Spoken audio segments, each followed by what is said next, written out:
Right, so we should be live on everywhere, hopefully.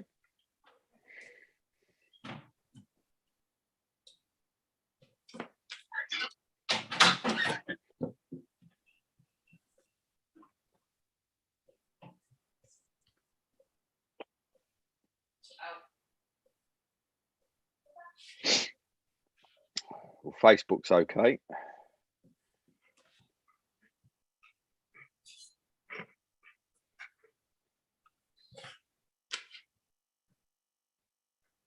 So it's Twitter and YouTube.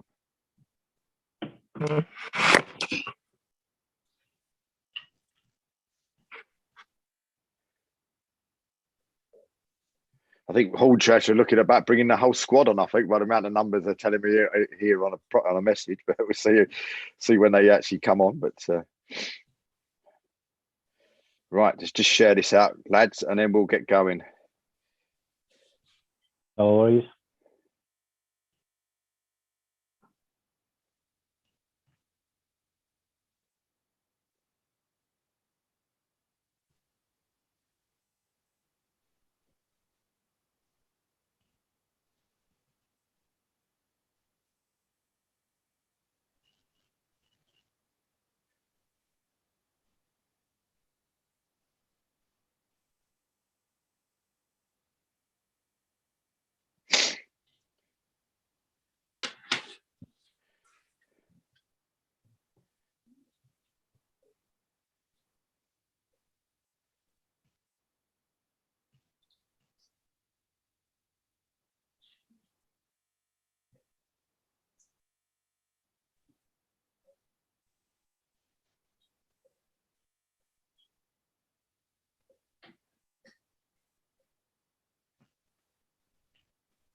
Well, good evening and welcome to the final show of the series of the D&K Reposs Non League show. And me, Keith, and our guests will be here for the next couple of hours. And the Hornchurch boys will join us a little bit later on in the show. So they will just pop up as we go along in the rest of the show. But I suppose first things first, let's introduce the people that are with us and then we'll say hello to Keith. So to my right-hand side, of course, is the manager of Seven Oaks. Mr. Mickey Collins. Welcome, Mickey. Thanks, David. Hope you're well. Yeah, not too bad, not too bad. And then, of course, at the bottom of our screen, we have got the reigning, undisputed champions of the FA Bars. We've actually got Director of Football Stephen Rutherford with us, and of course the Hebburn manager Kevin is with us as well. So welcome, guys, and privileged to have you guys with us on the show tonight. Yeah, Evening. thanks, guys. Evening. Thank you. And of course, top left, of course, co-host as usual is Mr. Keith McMahon. And good week, Keith. Not bad, Dave. Same as every other week, apart from I've seen Mickey the last week, so that's brightened up the week a bit. So yeah, apart from that, not much going on. Nice couple of drinks in the garden. Sun was out for a change.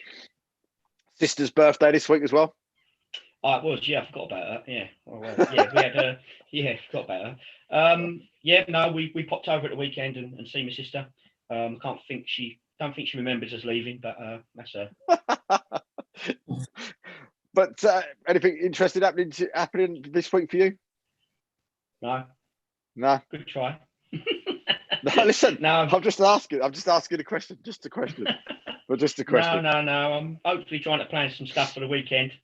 Maybe a bit of golf, kids football. That's it, mate. Good. Might nip north.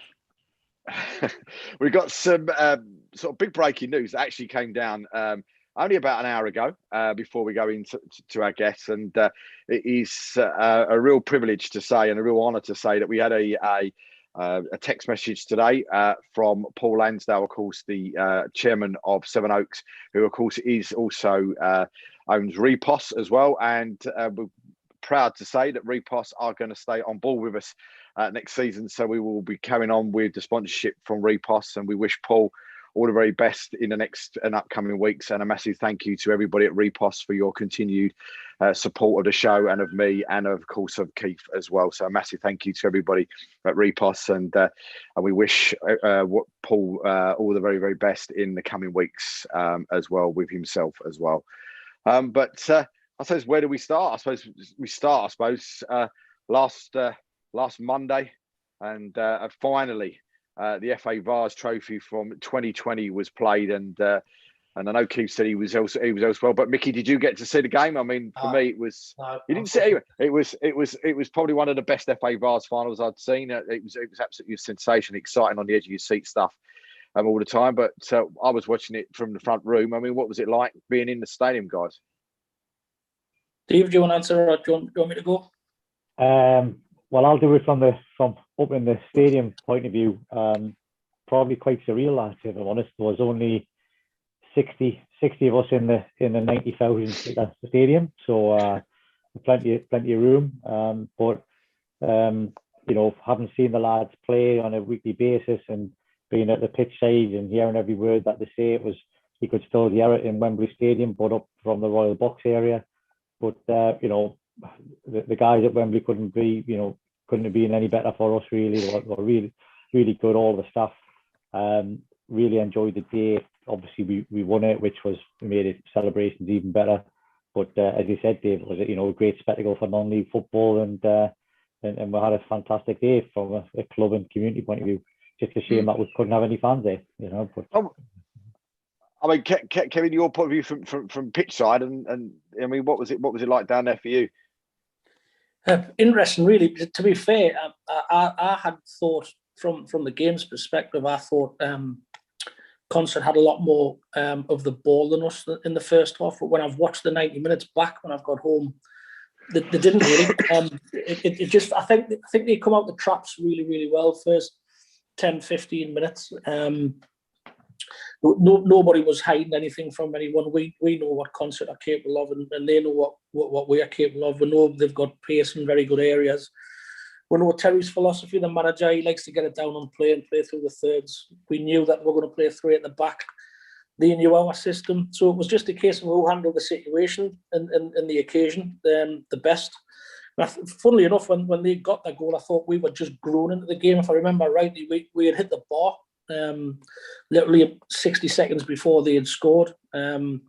Obviously, our response was fantastic. We equalised within a minute. I thought we've grew into the game again. They've got their noses in front again. Our response this time was probably about 90 seconds to 2 minutes. And when we got them in at half time, we just wanted to tighten up in certain areas. And as the second half went on, I just thought if we got our noses in front, we'd manage the game well, which we did, and seen it out quite comfortably in the end. But like Steve mentioned, and you've mentioned yourself, Dave. Listen, first and foremost, what a game of football for everyone to watch. And I think we've done the Northern League proud, but not just the Northern League. I thought we've done Step 5 and Step 6 clubs, proud as well throughout the country, because it was a good standard. It was a good game. I'd like to think that the spectacle that both sides put on was well worth the watch. I mean, for me though, I suppose the sadness in the day was the fact that the week before there was fans in the stadium, and it felt a little bit like, from just my personal point of view, it just felt like, oh, it's only non-league. We won't bother.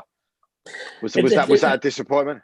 Yeah, of course. I mean, but I think the message I was trying to get across to all the staff and the players was, listen, it's the FA Vars final. Of course, we like fans in, but let's enjoy the occasion as best we can.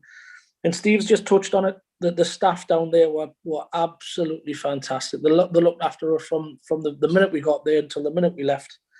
I was pulled from pillar to post with regards to interviews at the end of the game, until the lovely lady from Wembley Stadium looked after us and basically told everyone to wait and so on and so on. But listen, of course we would love the families in, and it would have made it a better day again. But I think it was all about taking the occasion in and enjoying it as best we possibly could, and that's certainly what we've done. Mm. Yeah, that was the build-up beforehand. Obviously, with having to wait so long for the final, and it's pretty similar to the other clubs not being able to play. What was your what was your preparations? Maybe the month beforehand. Well, we always knew it was. We were always confident that it was going to go ahead. Listening, obviously, Steve kept in touch with the competitions guy, Chris Darnell, I believe his name is, and Steve was in constant contact with him and trying to get information as to when the thought that the final was going to get played, and it was just trying to find out as early as we possibly could. And when we did find out, I think we had 6 weeks notice, I think, and we were fortunate that we were still in this year's competition, so we had a competitive games program as well. So the fact that the preparation side of things was absolutely fine. I suppose you're looking at the intensity and the high profile of each game was tough, and obviously you've always got injuries in the back of your head, but from a preparation point of view, no problems from our point of view. I believe Concert had a couple of friendlies against local academy sides. I think they had one against Sunderland, and they're trying to make their games program as competitive as they possibly could with getting decent opposition in. But I think the competitive edge from our games program is probably just tipped it our way a little bit, if I'm brutally honest, because we just felt as the game was going on that we just felt we were getting stronger and stronger by the minute. How was it playing them games in the Vars as well, leading up, knowing you're really in the final and you're playing the next year's competition? Get to where you did is a massive achievement anyway. I'll be open and honest with you. I'm still disappointed off Saturday, but I can't fault the lads because they give us everything. They give me everything. It's just the disappointment side of things was how we haven't scored on Saturday. But listen, full credit to Rylands. They're a good side, and they'll take some stopping between now and the final, and they've got to be favourites to go on and win it, I would have thought. But managing the games as they come, you didn't really get time because we were in a local FA competition as well. We were in the Durham Challenge Cup, and we made 8 and 9 changes for that, and gave players all the group good minutes into their legs and stuff. But managing last season's competition, obviously you knew you were in the final, but obviously we wanted to do it again and try and take our families down. But we had some real tough encounters. Liversedge were a good side, Congleton were a good side, obviously Rylands were a good side, but we just met physically determined side in Rylands on Saturday, and it was just one big game too many. That's the best way I can describe it. I suppose it was one of those games as well at the weekend as well where they want to beat the champions, so there was even more sort of fight to them as well. Yeah, I think that, to be honest, one of the disappointing factors is we could have done better for their goal, but which I'll not go into. But the disappointing thing is we've probably played worse than what we did on Saturday and come through a couple of previous rounds. But it is what it is. We didn't travel back from Wembley until the Tuesday morning. You can imagine what state the lads were in as well as myself and the staff. We trained on Thursday night. We had one session after we'd done a load of homework on Rylands. We didn't. What we faced on Saturday is exactly what I expected. We didn't see anything different. They've got a big pool of players, and we were fairly close to the starting 11 when it comes to personnel. Knew the system, knew the way they played, but they just wanted it a little bit more than us on the day. But again, credit to our lads. They've left everything out there, but it just wasn't to be. We've just run out of gas at the end. But I mean, Steve will tell you as well, he was at the game. How we haven't scored in the last 5 or 10 minutes is beyond me, but just one of them games, I suppose. Did you take the trophy with you? Sorry? Did you take the trophy with you? So obviously we had to leave the original one down at Wembley for obvious reasons, but the replica that we've got for 12 months, and I believe the club's taking it around local schools and what have you. Listen, the community have been absolutely so supportive. The send-off that we had on the Saturday when we travelled down to Wembley, and the welcome back that we had was just so emotional and humbling, man. It was just something that you just don't expect. But the whole community have just been so supportive of it, and it just it probably makes Saturday more disappointing because you wanted the chance of taking that community to Wembley again. Mick, I don't know about you, but would you have let that trophy go for at least a week? No. Kev, it would be sitting next to me now while you're on this show. If I was you, I'll be like that. I would, yeah. I literally, when we did get home with it, I took it into work the next day, and funnily enough, I went and the first thing I'd done is went and had a picture of it taken with my mum. My mum's 87, God bless her, and she went to my sister's to watch it, and by all accounts, she was quite emotional. So I went and nipped up and seen her the first morning I got back. So she was over the moon to have a picture taken with it, and I think now it's a couple of the lads. I think the left back's got it at this minute in time for photos with his family, but it'll go around the lads. It'll do its journey, and rightly so. But Steve's had it in local schools as well, and no doubt he'll get more requests for that as well. Yeah. I did try to get it for the night at Gents, but one of the players stumped us for it. Like, so there you go. Kev, with the squad you had, did anyone miss out that might have played if it would have been played the right time? You know, did you have new players that sort of, I would say, took their place over that course of the period of time? No, not really. Obviously, we introduced new players to the group at the beginning of this curtailed season. And with last season's of ours being put on hold, I think Steve done some homework as to if the competition rules were going to change with regards to losing players who I mean, one lad in particular, Kedwin Scott, went and played in the pro game. He went and got a deal at Carlisle United, so we lost him, but we also brought a couple of players in, one of which played for West Auckland and had already lost in that competition, but they give special dispensation for us to be able to sign a couple of new players, whether they played in the competition or not. They were eligible because of the circumstances around, the pandemic and stuff like that. So one of the Purewild twins, Amma, who plays for us, who scored the first goal, he had already played in that competition and lost to Plymouth Parkway in the last 16 for West Auckland. So his story is quite unique, actually. He's lost in the competition, but went on to win it. And that must have been an interesting conversation between him and his brother. Yeah, well, again, if you look back at the game, Dave, you'll see that Amma was literally a split second from making a block for his goal. But listen, I've got to speak on behalf of Amma, but the two lads are really, really nice lads. It was a really unique situation. The two of them facing each other, two twins who think the world of each other. They're very close, the two of them.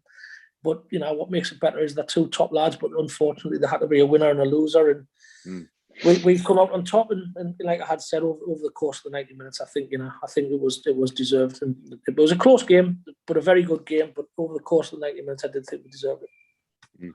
One question I'd ask you, I think I'm right in saying that your semi-final for the 2020 was against one of our guests on the show last week in Corinthians. Mm-hmm, that's right, yeah. And I remember watching that live on Facebook. I think it's Facebook or Twitter or whatever else. Mm-hmm. And to be really honest with you, it was one of the funniest commentaries as well on there that I've heard in a long, long time. I was sitting here crying at most of it because there was a gentleman that was actually doing the filming and kept running out of his battery, and he had to keep running backwards and forwards to charge his phone up. But not only that, every time a Corinthian player went down, he kept saying, "Oh, there goes the sniper again in the trees," and stuff like this. And it was just so funny because every time somebody went down on the floor, he said, "There's a sniper going again." But it was just the way he was saying it in the whole game. It was absolutely hilarious. That game in particular. Again, with us as a football club, we'd done my homework. Funnily enough, I can say it now, but I went down to watch Corinthians literally, I don't know, maybe 2 weeks before the lockdown or a week before the lockdown. I got to see one of their league games, and I come back with.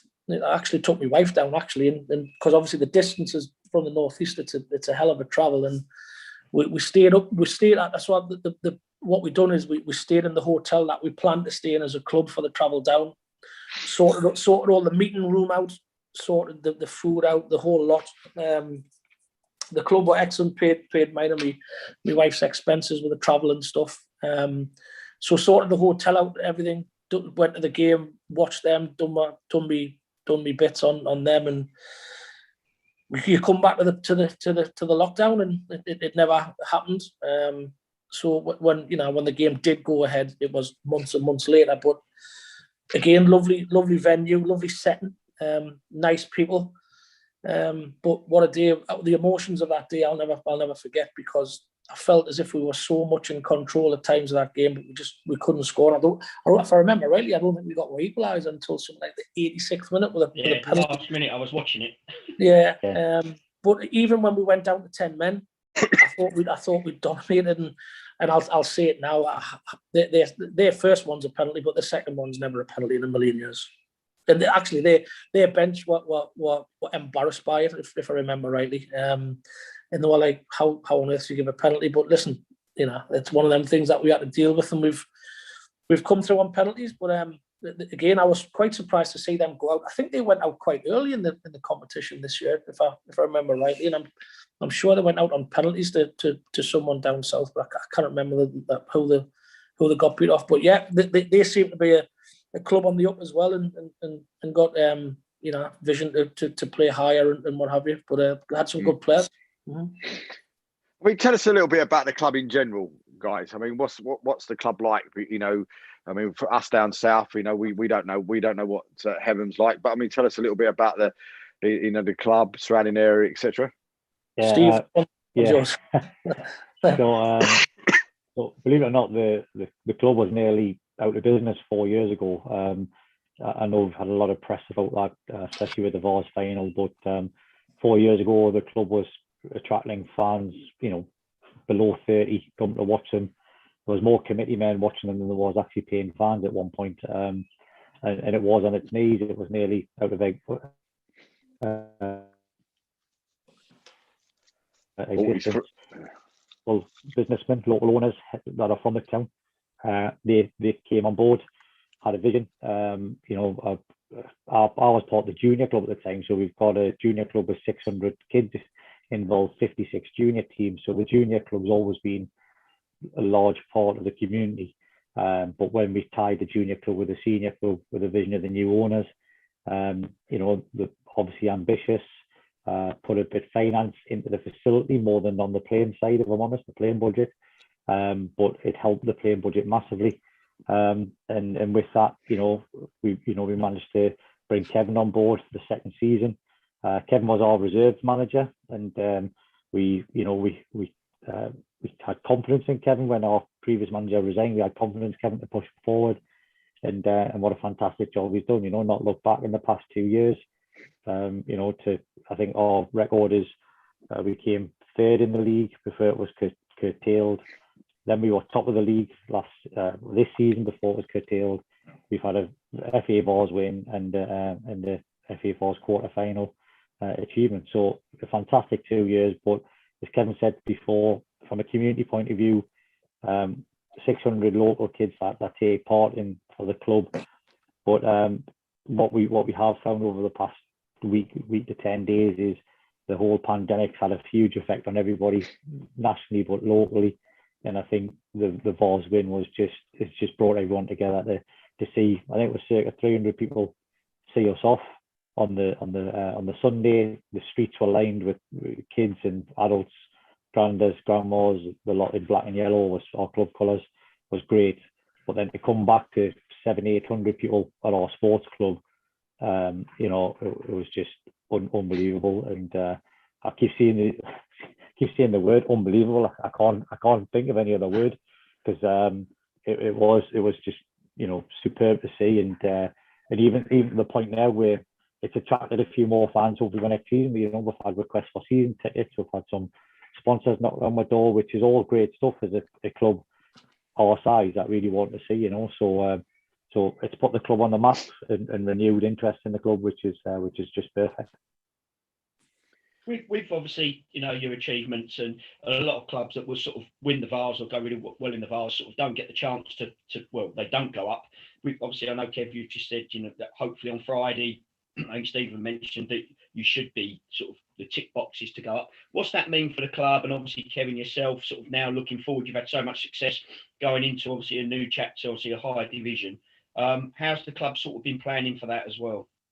So the club's. I mean, the club's full of ambitious people. I mean, I wanted promotion. Obviously, Steve wanted promotion. The owners wanted promotion. And the infrastructure suggests that the club's set up to play at a higher standard of football. But we don't want to just go to step 4 and make up the numbers. It's not, obviously, I think me and Steve and the chairman and me number 2 are having a chat this week, and it's a case of getting around the players and keeping as many of them on board as we possibly can, but with the addition of 2 or 3 as well to help us kick on. We're centre forward Graham Armstrong's retired, and I'll go on record now and say not just a fantastic footballer, but an absolutely diamond of a man, and played at the highest level, non-league. You know, scored goals at Gateshead, scored goals at Blythe Spartans, scored goals at Dunstan. He just wherever the man scored goals at South Shields, wherever the man's been, he scored goals. And seeing his emotions at the end of the game on Saturday touched us a hell of a lot. But when you've got men like him who are saying comments like he did to us, you know, on Saturday, it means an awful lot to me. But the with regards to the promotion, yeah, we want to go up and obviously be competitive. We realised that we you know, we're not going to be able to do nothing like what we've done in the Vase and the FA Trophy, but we'd love a little run in it and play somebody from as high up the pyramid as we possibly can in the trophy. Hopefully get some more season tickets sold, and hopefully get, you know, a few more people in the gate. Because like Steve touched on earlier, this pandemic had a massive effect on a lot of people, myself included, and, you know, the mental health side of things comes into it. But, you know, I have to say that the club's in a really good position, and we all want to kick on again, but we've all got to be sensible as well, and try and keep things right, and make sure the club's secure. And long may it continue. But, you know, I'll just reiterate, we want to go up, but not just make up the numbers. We want to be competitive. Well, does that give you confidence, though, guys? You know, and same with Mickey as well. You know, does it give you a little bit of confidence about FA Trophy wise when, you know, Hornchurch are, you know, going to be playing in that as well now? You know, I know they're step 3, but I mean, does it give you a little bit more confidence that, you know, an Isthmian League side, a Northern Premier League side, or a Southern side could actually get to the final and win the trophy? It's a fantastic story, if I'm honest. But again, they are step 3. We are going to obviously go into step 4. I'm not saying it's impossible, but the realistic thing is when I got the position at Heaven, one of the tasks was a good Vase run, and we've done that twice in the past 2 seasons. To win it has been fantastic, but it wasn't impossible. You kind of get a feeling as the rounds are coming and the ties are coming and things happen in games and so on and so on, and you just kind of want that snowball to keep building. But the one we won, it just obviously it stopped started all the way, and I'm quite big on stats, and kept re-emphasising who had done well in the competition and so on and so on. But to get to the final and win it was beyond all expectations. But when I look back on it now and see the teams that we did beat and including Concert on the day, I do think that we have got a fantastic side at step 5. And I heard the lovely comments of David McNabb, the Rylands manager, before and after the game, saying he thinks he's playing the best club in the country at step 5, which was really nice. But the expectations will obviously change from a cup perspective next season, but certainly from a league's perspective, we want to be challenging but to challenge we'll probably need to introduce another 2 or 3 players and keep this current group together, because there's no doubt we've got quite a few in the group that have already played at step 4 and stuff. So it's key that we keep the core of the group together with the addition of a couple others, and I'm just looking forward to getting started again, if I'm brutally honest. Mickey, to give you a bit of confidence though, going into the trophy in the upcoming season. It's all certainly. Sorry, was that for me? No, so I was just asking Mickey. So go on, Clem. Sorry. It's all about the draw. You never know what you're going to get, and we've had some tough ones the past couple of years. And you look and you get Dorking Wanderers away. That's a toughie. And you look at them and that's it. But it's each game on its merits. The one thing, listening to Kevin and Stephen talk about it, is, and Keith will back me with this, is the South has only ever won the FA Vase once in our area, in Kent area. It's only ever been one. We know he's won it because every time I see him, he tells me. But it's normally most of the northern clubs that win it, and it's just not happened. We've come close. Cray Valley came close, and Tunbridge Wells came close, and that was an amazing final. I went to that, but we just never ever have that consistency in the South where we managed to do it. And we've got some fantastic clubs at step 5 at the moment that are chucking serious stuff at it to actually go and be successful. But it just seems that the northern clubs are just that much stronger that they get it, and I can see it. I can see step 5 clubs in the northern leagues going on to step 4, step 3 and being successful. It's been proven over the years. Step 5 to 4 to 3 in Kent is a tougher ask, and I don't know why that is. I can't put, and I've done it twice, and I know Keith's done it, and you know what, it's not a massive jump from step 5 to step 4, but to then go from Vase to trophy always seems a big jump when you're the step 4 club, because you just don't know who you're going to get. Yeah. Would you agree, The thing about it is, Mick, as well, is the difference to playing in the FA Vase is that you're the lowest ranked sides at step 4. Whereas obviously when you're at step 5, you can play some step 6 and the odd step 7 side and so on and so on. I do agree with Mick a little bit about the Vase next year, though. I think there'll be a couple of Kent sides that will be there or thereabouts. If I'm honest, I think Chatham and Sheppey will be very, very close to going far in that as well. It is difficult because normally, you're not all the teams you're playing are at your level.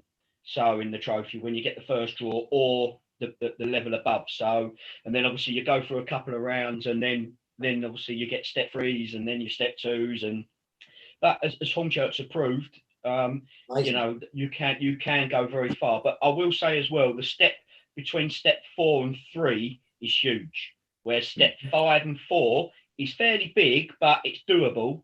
4 to 3, unless you're financially backed, is massive.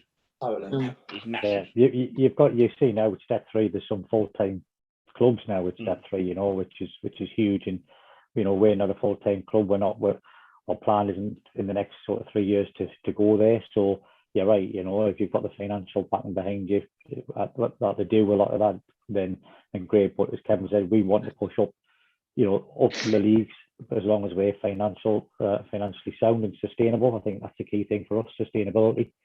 But going to the FA Trophy, I think what will be interesting for me this season coming up is how the FA played. So the Vase and the Trophy this year have been a 90-minute shootout with if you're drawing to go straight to penalties, and we know what that can make. So we've come up against teams that are playing for a draw 90 minutes and take their chances at penalties.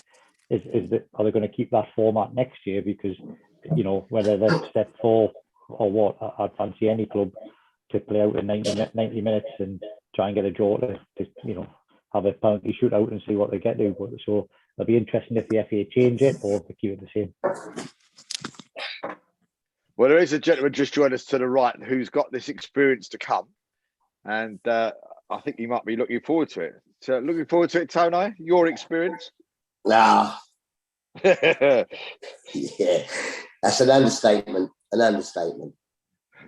So, Tony, just in case you don't recognise people that are on the screen with us, so just above you, he's Mickey Collins. He's the manager at Seven Oaks, and then, of course, to your left are the current FA Vars champions in Kevin and Stephen from Heaven. Congratulations! Well. Congratulations! Thanks a lot. Cheers, Cheers. Tony. And I suppose one thing we should talk about, I suppose, with the day, non-league day as it was last Monday, and of course the news today that the chairman at Concord Rangers has decided it's time to give up the actual post. Was you surprised with that today, Keith? Yeah, I was, Dave. It's a shame, obviously, because Anthony's, he's quite vocal on social media, and they've done a great job at Concord, and obviously, the game itself, I'm sure Tony and that watched it. They've done themselves so proud. I thought they were super, and they've had a great day as well. And for them to get to the Vars final as well, as much as we say how great Hornchurch has done, which it's off the charts, but obviously we know Concord really well, was fantastic. So, a little bit surprised for him, but obviously reading along the lines, hopefully he's still going to be connected with the club. And but there'd be some big shoes to fill over there at Concord Rangers. Sure. Someone's just got their actual phone on, so you can actually hear the show because you're getting a bit of feedback. So if there is somebody that's listening to the show as well at the same time, if you could just turn that down for me, that'd be great. I could hear myself twice. And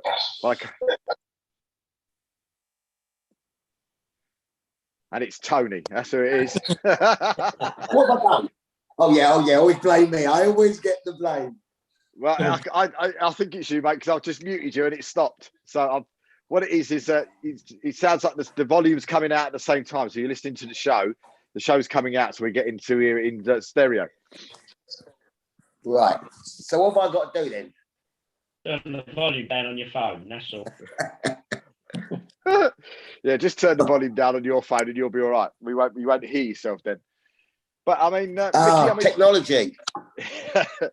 So, Mickey, have you ever had what's the furthest you've got in these in the Vars and the trophy? Have you managed to get quite a distance? Yeah, we've done all right. We did all right with Herrera from Belvedere when I was there. We did all right in the Vars, and we got quite away. Got knocked out by Guernsey away. That was a toughie, and that was a culture shock having a fly first time we'd done it. And then when I went to Seven Oaks, we broke every record. So we're doing the furthest in the trophy, furthest in the Vars, and every other one. So, but never got close. Never ever got close. And it, it always feels like that sometimes you're looking at going for league titles or whatever you want to do, and sometimes that just goes out the window. To be able to achieve it like the guys have done, to be able to go and get a Vars win and secure a league title, that's incredible. Yeah. And sometimes it's not not the want of trying. You just actually decide you're going to make that decision to go, what's more important for the club? You know what? Vars is an amazing thing. And being selfish as a manager, you'd love to do that, and trophy the same. But sometimes the club set out a little stall with, how you want to be. And for me, it was always at them times to go and win a league title. And both times we managed to achieve it. The year we did it with Erith, we had our best Vars run.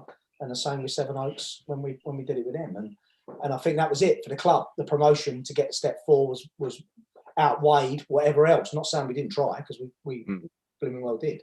But it just never happened. Just not being good enough on them days, and met better teams, and just it's just how it is. I mean, as a step forward manager, are you looking forward to with the changes and looking forward to actually playing different teams, or actually getting to play a team twice maybe this year? Yeah, do you know what? For me, out of all of it, and I've been off since October, so Keith will tell you, and we chat every 2 or 3 times a week. But you know what? I've loved it. It's been 10 years solid for me. 450 games later or whatever it is. And it's the first time I've had a break, so I've actually enjoyed it and sat in the garden and done nothing. But to come back and it be slightly normal and see some fans and see some faces we haven't seen and see that I haven't seen the boys for ages, we haven't got back in yet, and changing rooms be allowed, and just a sense of normality in life. And I think it was mentioned earlier, you know, the mentality effect that everyone's had through this rubbish time, you know, forget football, but hopefully that can bring it back. Hopefully football can bring everyone back and we can galvanise ourselves, and that's it. And the weather will be a bit better because it's been pony. And then all of a sudden we can look at it and go, well, we'll get some pre-seasons. I've just sorted ours out today. They're finished and done. So we've got 7 of them sorted. And then all of a sudden we're starting to organise, and I'm starting to get myself in gear. I meet Paul Wednesday. God forbid he's not well, and hopefully he's okay to talk to. And then we form a plan. And then you move forward. And then hopefully, as I say, just to get a pre-season friendly and some fans be allowed in will be great. Not just for revenue, but just to see people and just to be normal, because it's not felt like that for a long time. And it's one of those things. As managers, though, I mean, is it imperative though that you've been keeping in touch with your players? Because I think if I was a manager in sort of your shoes and like Kevin's shoes as well, you know, you'd be looking at it going, oh, I wonder if I've got any players left. Do you know what I mean? Have they been, some other managers been onto them, and especially if you've been off since October? Yeah, but do you know what? We don't contract our players. None of them are on contracts. At the end of the day, there's an element of trust. Do they love our club? Do we do things right? Do I do things right? It's not always about financial gain. And do they enjoy what they do? Because at the end of the day, for a tenner elsewhere, if you want to go and play, you'll leave and go somewhere else. And I think that's it. I have a massive amount of trust in my players that they're there for the right reasons. We haven't got together. We haven't done that. We've all respected the rules. And you know what? We have a quick message yesterday. I send them out the pre-season fixtures. They're all happy. 7 pre-season fixtures, all at home. No travelling. Not that I've done this a million times, but it makes life a lot easier. And we'll set a date when we're going to come back. We'll probably have a meet before then. And listen, you're going to have natural wastage. You're going to get some players go higher, and hope they do and go with blessing. And the others, they'll either want to stay or they won't. It's a merry-go-round. We all know that in non-league football. It's up to you to galvanise them players and say, look, this is what we want to put in for next year. Do you want to be successful? No one wants to go and join a club that says, yeah, we're happy to finish mid-table. So, you know what? You hope your players buy into it. You hope your club support you with it. You put it all together, throw it up in the air, and hopefully on August the 14th or whenever we're back, we go out to winning ways. We finished the season all right. We played 8, lost 1, you know, and hopefully we pick that back up again. Was you tempted, though, to have games sort of now like some of the other teams have already done? No, not at all. Not at all. Because at the end of the day, it's a false dawn anyway. Until I re-engage them players, you're just putting on games for the sake of it. Yeah, you can go and have a look at players and you can do whatever. We're in a different situation at the moment because the chairman of our club's not that well at the moment, which is not great. So it's slightly different. But listen, sometimes, you know what, absence makes the heart grow fonder. And the fact that the players haven't been around it, sometimes leaving it and making them come back and chomp at the bit and want to be part of it, maybe that will help. We'll do that. We'll have our time and we'll do it. But what I gain out of having friendlies now, you know what, and until I can actually secure all my players and make sure that they're offered what needs to be done to make sure they're with me next year, it's a false dawn. I'm playing on a false field. So there's no point in doing that. Yeah. So do you think as managers that how do you go in and sort of approach your chairman when you go in to see it? And you know, do you go into it and say, well, look, we ain't played for 2 years, so I want more money? Or do you go into him and say, well, hang on a minute, you know, we understand it's been a bit tight with COVID, etc., you know, and you go in with a lower. Listen, at our level and step 5 and the guys at Heaven, you know what, at the end of the day, it's sustainability.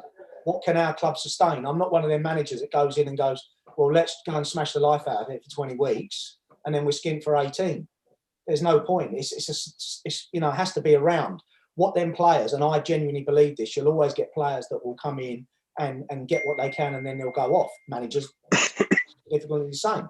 But for me, it's always been, if you can go in and talk to a player, contract or no contract, and offer that for 38 weeks of the season, and it's solid, and there's going to be no cuts, and it's, no matter what happens, that player knows he's got that deal, and that's how it is. And then add it all together, that's where you are. Can the club afford that for 38 weeks? If they can, it's sustainable. You don't need to go and get extra sponsors in December. You don't need a cup run. It's sustainable. That's the figure you work with.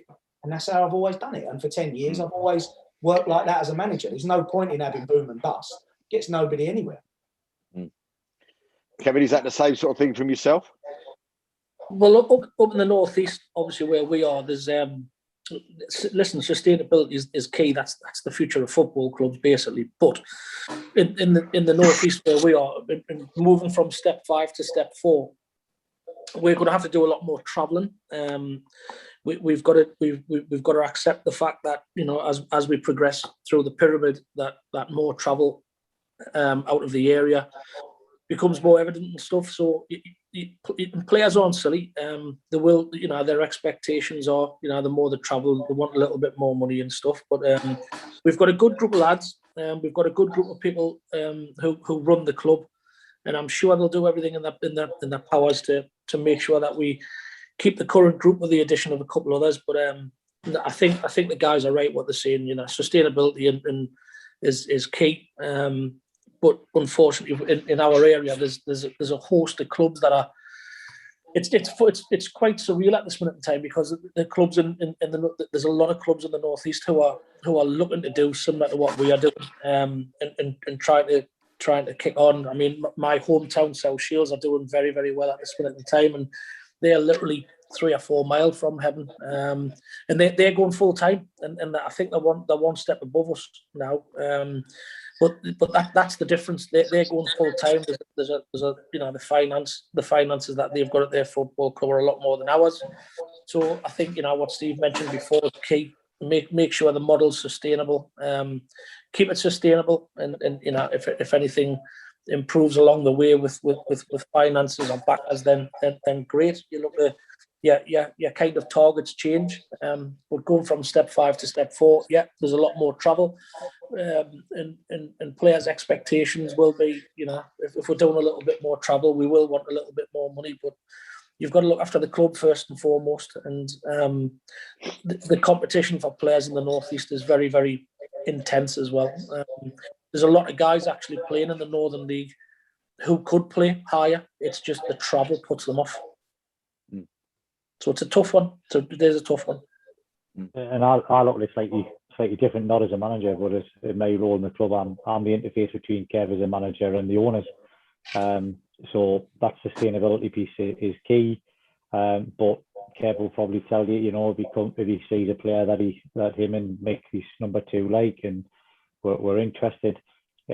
Yes, money's obviously a big talking factor, but I think one of the biggest things that we've driven over the past 2 seasons in our club is the actual the morals and the person themselves. So we've got a really tight knit changing room of really, you know, 22 solid men, really that get on with each other. There's no prima donnas. You know, we've had that in the past, and we've got rid of them quite simply because they don't fit. And I think that's the key. You know, money talks definitely, but when we're on about individuals and people and doing something for a club and the team, we couldn't ask for anything else in the 22 players we've got now, and that's a big thing for me and the owners that we've got. So I suppose for me, going on to that, going back to your sort of FA Vars day, I mean, talk from you sort of like leaving Hebburn. Tell us about the whole experience, because Tony, of course, is going to be going through that on the 22nd. So you know, Tony probably knows what he's going to be expecting and whatever else. But for people that don't know what to expect on the day, I mean, what are the Hornchurch people going to be looking forward to? I think if I think about, well, if Kev, you don't mind me, I'll talk about the preparations for the day. I don't know how I'm still married, if I'm honest now. So the 3 weeks leading up to the day and the preparations, working with the FA, you know, sometimes late at night, it was all worth it, but it was some task. You know, hotels, coaches, training venues. You know, if from the point of what the lad's going to wear, you know, what's our guests going to wear, suits, tracksuits, all of that great stuff. Was really intense. I think the guys that are, is it Warrington or Walsall Wood, who are playing this Saturday in a semi-final, they've got to do all that preparation in 1 week. So I don't envy them one little bit. But in terms of the preparation was hard to get the day right, but well worth it. And Kev, I'll let you talk about the day itself. Well, one of the simple things that you probably didn't mention there, Steve, is the COVID test that we had to do beforehand. Twice we had to do COVID tests and send them into Steve, who had to obviously forward them onto the FA to make sure everybody was COVID clear, basically. So that was one thing in the week leading up to it. We were fortunate enough that we had a really good contact in the group that had a contact at Watford Football Club with regards to using their facilities on the Sunday when we travelled down. So we stopped off at Watford, which was fantastic. The facility was excellent, training on a lovely surface. But you know, going back earlier, I think I'd mentioned earlier that we expected maybe some of the junior coaches with a couple of the kids turning up and sending them off, but the amount of people that turned up that weren't connected to the club, but just fans of the club and people of the area that turned up was incredible. And that kind of motivated them more again to try and win the competition, which obviously we did on the day. And the game itself, the amount of messages I got, and I remember putting a tweet out saying, "I promise I'll get back to everybody." And I'm still getting back to people. I'm still getting back to people now, if I'm honest. But it's quite humbling because you hear from people in the game, from managers of teams at step 2s and step 3s and stuff, getting in touch and wishing you all the best and so on and so on. Family, friends, people that you haven't heard of in years, just getting in touch and wishing you all the best. And like I had said, it's quite humbling. And the day itself, a lot of people who had been there before had advised me it'll come and go, like literally like a click of fingers. And when I look back at it, it did, because there's a lot of things when you're down in the technical area and you're right beside the pitch and stuff. You don't take everything in, and which is why it's important to watch the game back and you have a good look at things. The game, a couple of regrets I've got was not getting to see the referee and the officials afterwards, who I thought were outstanding on the day. Outstanding. I remember speaking to the guy, the fourth official. I remember I had a little chat with him at the end, but I never got to see the referee and the two linesmen, who I thought were outstanding. I had one photograph with the guys after the game on the pitch, one photo, and then you're whisked away for all your press duties, which I realise you've got to do. But I just wish I had a few more photos with the guys on the pitch. The day just came and went in the blink of an eye. But it's something I'll never ever forget. I would love the experience of going there again. I really would. What a day! What a weekend! And to round it off, that welcome back that we had of hundreds and hundreds of people in heaven again. I'll just never forget it. It was just a day and a weekend that'll live with us for the rest of my life, basically. Okay, cool. Obviously, the local, with the lockdown and the rules in place, was you allowed to celebrate in Wembley? Because I know, obviously, I've been to most Vars finals, etc. And I know Tony's got his coming out in a couple of weeks. But did they let you, have a proper drink in there and etc., or did you have to do that elsewhere? Obviously, there was a time structure on, because obviously the trophy final coming on. But I can honestly say that we never once felt rushed. We celebrated for a good spell on the pitch. Probably the one disappointing thing is I wasn't as part of that as much as I would have liked. But I have to say that we never felt rushed. So yeah, I mean the changing room was absolutely fantastic afterwards. We again, nobody was coming in there saying, guys, you need to be clearing out within the next half an hour or anything. No pressure like that. There was boxes and boxes of food put on for us, pizzas and stuff in the change rooms after the game, and I just wanted to thank as many people as I could, even the guys who just welcomed you into the stadium, the security guys and stuff. It was just a pleasure to be involved in, and I think that's what makes the emotion of Saturday's defeat all that more raw, because we had a taste of it and we were desperate to take them back with the families. But what again, I kind of complain about anything.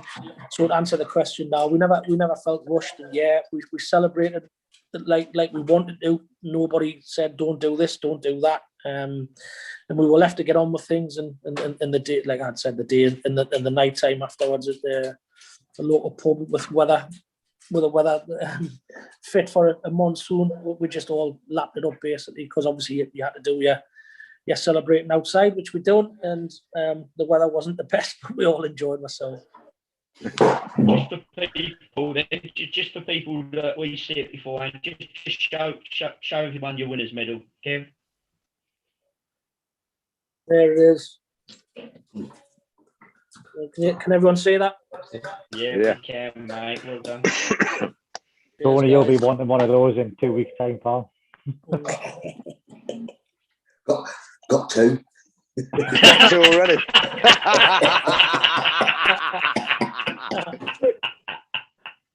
just drop that one in there, so.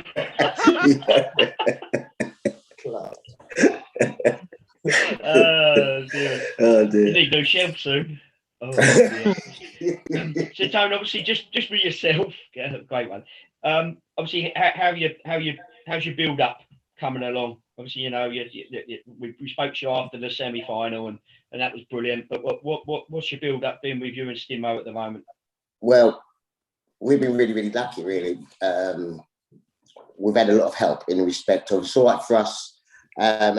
Look, everyone in non-league knows with the COVID, it's been really, really hard financially for every team. But where credit's due, West Ham United, they've been unreal. You know, they've basically come and said, listen, you can use our training ground. So we're very lucky we're using their training ground. When we had to travel up to Darlington, they knew that we've had no games, so financially we didn't have any money. West Ham stepped in. They said, listen, no, we'll pay for the hotel. And then obviously with Notts County, the same thing. West Ham said, listen, tremendous. You're local. You know, they gave us some money again so we could travel up to the hotel. And they've let us use their training ground on Saturday during the week.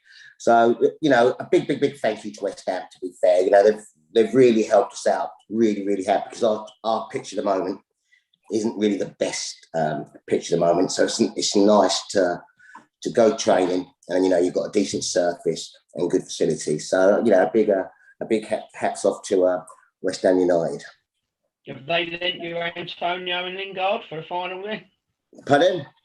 Have they lent you Antonio and Lingard for the final? No. Wait, have you seen our team sheet? We got better in. You know, we had even Stuart Pearce come down the other day, and you know, introducing and talking about like good old Stu, and I heard him say something about you are, and I had to tell him, Google me. God, if you don't know me, just Google me. I'm like, yeah. No, he that was great. He came over and had a chat with the boys, and you know, so we've been very lucky for West Ham. West Ham have been they've really helped us out. Really, really have. What sort of games you played, Tom? We've had no games. No, you've not played. No, we've had no games. The only games we've played is the 7 games, whatever, to get to the final. We've had no league games. So you can imagine how hard it's been. At the moment, training is like pre-season. You know, I feel sorry for the boys. They come in, they look on the training pitch, and they see poles, cones, more cones. What is this, pre-season? But unfortunately, that's just where he is. You know, we've had no games for quite a while, so they've just put their hard work in on the training pitch. How do you scout someone like Hereford, mate? Pardon? I was going to say, how do you scout somebody like Hereford when maybe they're not playing either? And with the COVID lockdowns, etc. I mean, has that been difficult? Well, we're lucky. We have on the scouting side, we've got other people involved with the club. That's why I'm really, really lucky. Stimo's got a team around him. They do their jobs. We've got a young coach coming on later on, Tim. He will go through every single video there is. He'll watch every game, and he'll obviously, same as Stimo, and so it's important. The only thing we can look at is really videos of games, because we haven't had no scouting because of COVID. You can't just go and watch a game of football. And do you want to, so I don't know if you can see the screen, Tone, there's a couple of your boys there turned up on the bottom of the screen. Do you want to give us the privilege of introducing them to us? Do you know something? You see this technology, right? I ain't got a clue how to get people's faces on there. I'm just looking at myself thinking, you're looking good, T. Looking good. I can't see no one. I can see you in a Hornchurch shirt. Yeah, I thought I'd put the red on. So, lads, do you want to introduce yourselves to everybody? Well, I wasn't live when I said I can't see. Who have we got?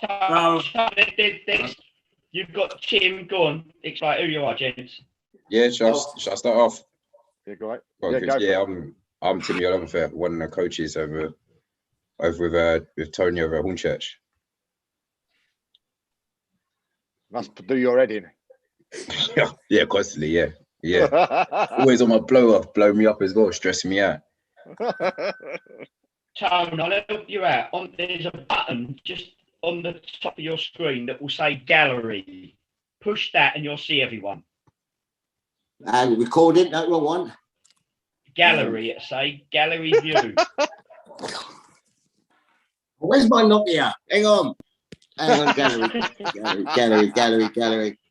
Oh, where's my daughter when I need her?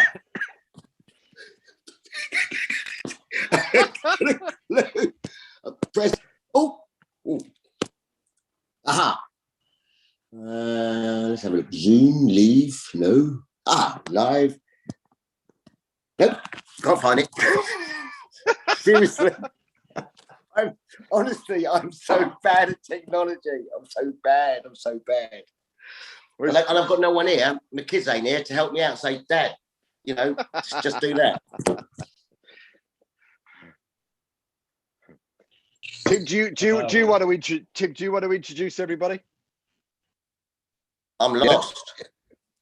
What shall I? Do you say me? Sorry, I can't even hear you. Yeah, as you know your technology, sir. Would you want to introduce everybody to us? Yeah, at the moment I can see Nathan Cooper's on with the green shirt. Just put his hand up. Club captain, one of the club captains, fine man. That's him there.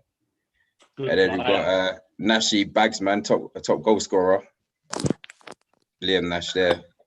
Then we've got young Zach over here. Just stresses everyone out, but trying to nutmeg everyone. But yeah, he's a good player. He's a good kid as well. Good kid. I think we're still waiting for Tony. Did you say Spencer's joining as well? Yeah, but his wife said, his missus said he had to go and do a chore first, so he's had to go and take the twins somewhere while his wife's out down the gym or something. So he said he'd be about 10 minutes late. So lads, if you haven't been watching, we've got with us tonight. So top left as I look, he's Keith McMahon, who hosts the show with me. And then we've also got disappearing in the gloom now. He is a little bit, but Mickey Collins is there, chairman. I'm giving him promotion. I can be manager of Seven Oaks. And then we've also got with us as well Stephen and Kevin from the FA Bars current champions, Hebburn Town, that are with us as well. So Stephen is the director of football, and Kevin is the manager at Hebburn, who won the FA Bars last Monday. So they're joining us as well. So they've been through exactly what you're about to go through in a couple of weeks' time. So I mean, I mean, a silly question, really. Are you looking forward to it? But I mean, are the butterflies started to come in yet, guys? Go on, players. I'll let you answer that, boys. Nashi, you answer it, mate, because you kept showing us a little picture of yourself a minute ago. There you go. Yeah, I'll go ahead. But following on from your question, it's all a bit surreal still, I think. I've always said, and I keep saying to my family that because they keep going, it's not long left, and I don't think it's going to sink in for me personally until I walk out of that tunnel and basically stand in the biggest stadium in England. And that, I think that will be the moment where it will hit. And I think that's when, the nerves will hit. I'm not the type normally to get nervous, but it's the biggest ground in the world, in England, sorry. So yeah, for me, it's going to be a surreal moment when I walk out of that tunnel. Did you watch the final the other week? I watched Concord. I watched the Concord final. Watching it didn't feel the same without the fans, and I'm pretty sure. Or I know a couple of players, and they said it won't be the same. But there's a ground where you go to and there is no fans, and you still get sucked in by the atmosphere of how big the ground is. It sort of took its toll towards the end of the game with the fitness of the boys. Obviously, they haven't played games, so that was always going to happen, just like us. But yeah, I think we're just as equally prepared as Hereford are. But yeah, no, it's still surreal for me, to be honest. No, is it good? I just asked myself. Go on, Dave. I was just going to say, is it one of those things where it helps you guys knowing that like so Tony and your bosses have been through all this before, so they know what to expect and can sort of almost put that sort of arm around your shoulder and say, look, this is what's going to happen. Do you think that's going to help you going into the final? Yeah, definitely. I don't think you could ask for a better manager, obviously with the experience in the position that we're in, to take us through that final. He's had 3 there. He's won it there as well. So in that sort of sense, yeah, you couldn't have asked for a better manager. And for me personally, he's been great. He's given no pressure at all on any game. And I think that, the main thing is as well that he doesn't really speak about the opposition. He's just worried about us. And if we know that we go out and perform, we'll beat anyone. And obviously that showed in the previous rounds. Zach, can you hear us? You're on mute. Pathetic. Zach, do you know what for each grand your gaffers won the trophy at? This is Zach. This is. Yeah, he's not the brightest. He's not the brightest. He's still on mute. Zach, do you know the 3 grand your gaffers won the trophy at, or twice? He's on mute, I think. I don't know if his headphones. He must be connected to his headphones or something. Or no, he's on mute. He's still on mute. Tim, ring him. They're recording now. Can he ain't the brightest? We're on live recording. Oh, We're on live recording, and he's messing up. What's the problem? There he's like, go on, Zach. Mate. Go on, Zach. No, he's still on mute. I don't think he's actually got his LinkedIn. His audio's linked in. Although he's gone back on mute. I think you're right. I think he's probably declined the offer for the audio. Love it, Zach. Good start, mate.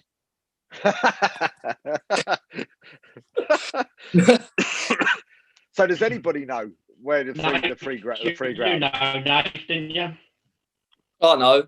Does Nath know? He's been at Wembley before. And Go on. That's all I know. Not sure if he's been there 3 times. I think he's been there once, maybe twice. I'm not sure about the other one. He's been Villa Park, he's been West Ham, and he's been Wembley. West Ham would be the best one to be at, probably. You know that. Yeah, don't forget. Don't forget he won it as a player also. Yeah, Canby. He won it. Yeah. For playing for Canby. Yeah. Manager for Grays twice, and then didn't you? After that, and now Hornchurch. So it'll be 5 times. 5 times to Stimmer. 5 times. Unbelievable. Ridiculous. Unbelievable. Even Stuart Pearce turned around and said, I've never won at Wembley, and I'm trying to give you the experience. And you've already done it 4 times. So. And also, gents, does it give you obviously confidence going into play? I know, listen, Hereford are a massive club. I know they restarted again and come back to where they are, but obviously with the teams that you've beaten on the way there. Yeah, I'd definitely say for the lads, knowing that obviously everyone they've beat minus Bowles and Wingate, I think, everyone else has been above them technically in the league. So they're definitely going there, not fearing Hereford. I mean, obviously you respect them, but because they've done the same. I think they've beat all teams higher higher than them or in better league positions than them. So you go there with some respect, but I wouldn't say there's any fear. I think there's more fear with where you're playing, not who you're playing. If that makes sense. I spoke to Tony, and he was on with last time. Tony, Spence. This is the only thing that's sort of not put a damper on it, because the final isn't, that you haven't been able to play together as a team in the league and achieve that next step as well, because you've obviously got, and we know the players you have, and there's Nashi again. He's like, in a really, really good side that you haven't been able to go and challenge for the league title as well this year. I know you can next year. Well, I'd say yeah, because obviously it happened again last year. Didn't it's like twice now where we should have got promoted and we haven't, in a sense. So yeah, that's annoying on the league front, but you can't take away from what they've done. The boys have done in the cup, because even if they'd have won the league, this still would have been bigger and better than that. So I mean, I don't think they're worrying too much about the league. Obviously, it's annoying that the fact, obviously, again, we've missed out, as we would feel, on promotion. But Wembley's going to be better than that anyway. Every time you just say Wembley. Big fan. I've been trying. Big fan. I've been trying. But what you all looking forward to the most on the day? Table tennis. I would say probably, well, for me anyway, because I would say it's the rondo at the start. I'm watching Tony make a fool of himself. All right. You want to start playing like that, Coops, do you? I think for me, probably just walking out when we actually walk out. I don't know if they're going to do the national anthem or anything, but I don't know about everyone else. But that's, it. I know bits of it. What are you doing? What are you doing? Yes. What are you doing? So Kevin and Stephen, did they play the national anthems for you when last Monday? Yeah. National anthems is as normal, yeah. And the cameras get a right close up on you as well, so learn. Hey, Tim, you better learn the words. Oh, don't worry, I'll be all right. I'll be all right, Tone. Just give me the lyric sheet. Give me the lyric sheet when you're standing next to me. I only know the Spanish anthem. I don't.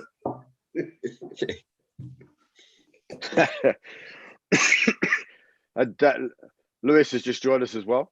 So they were just to let you know, they were caning you. So beforehand for being late. So there you go. Just normal. That's just the normal. Not the being late part, just to getting caned. Zach, have you sorted it out yet? Are you talking now? You hear me now?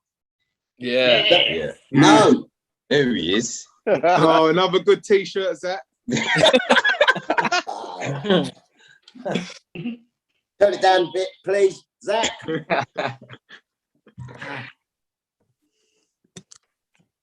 So Zach, did you know the answer to the question? I think it was Villa Park and Upton Park, was it? Oh yeah, you have. Love it, Zach. Yeah. Well, I mean, Lewis, we're a bit closer, now So to the pond. What's the butterflies like? To be fair, I can't say that there are any at the moment. I think it's just getting everything organised for the boys and struggling to try and keep them up to date with training times and venues at the minute. That's on a constant change. But yeah, at the minute, there's no real butterflies. Just looking forward to the day. I think for me, they might set in once we actually arrive at the ground or take into the field, What's your preparation from now to the actual the kickoff? Have you all find out what you're doing now? Well, we've just had a regular training routine, actually. It's been pretty similar to what's been going on in the previous rounds between Gaffer and the coaching staff, including Tim. Is he sure? Yeah, no, they've just kept it as it has been. We had the opportunity to play games and through a few friendlies, but the boys weren't overly keen because it was kind of like, well, we've got this far doing what we've been doing, so why change it now? We've had the in-house games. I keep getting a run around from young Zach in midfield, but yeah, that's what it's been like. So at the minute, I think it would just be similar to how it's been. Mickey, are you a little bit envious, mate? Or are you just travelling? Pardon? Good. I said first, look, are you travelling the day before and staying, or you? I know you're not far from Wembley. Or you just still going out in the morning? Yeah, again, we've had the option with that as well. The club have put that to us really, and again, Gaffers wanted to keep it as it's been. The last 2 games we've been away, we've travelled and stayed overnight. I think from the Darlington game, you could tell that bonded the squad even more so. This it's a proper strong group, this group. So I think they've just wanted to keep that the same, have everyone together, allows people to prepare right. For me, it's perfect, really. I get to stay out overnight, get a full night's sleep without any responsibilities at home. So it's perfect. I mean, Mickey, are you a little bit envious of all of this, or would you like to be in their shoes? No, not at all. Not bothered at all. But, you know what? If you're a football man, of course you are. Listen to the guys earlier to walk out and win it. That's amazing. I was lucky enough to play at the old stadium, but not the new one. So, you know what? It's amazing. And you know what? For such a local club, and to listen to Tony, the most refreshing thing there is that West Ham have stepped in and everyone gets slagged off in the Premier League because none of the money gets filtered down.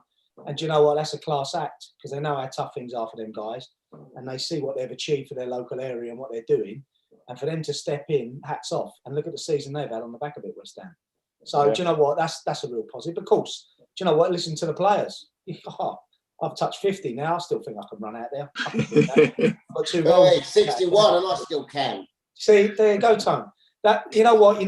That dream's always there, always will be, and you always love it. I don't care what anyone says about football. If you've been a footballer and done it whether full-time or part-time, the first thing as a child is you want to play in an FA Cup final. Forget the rest.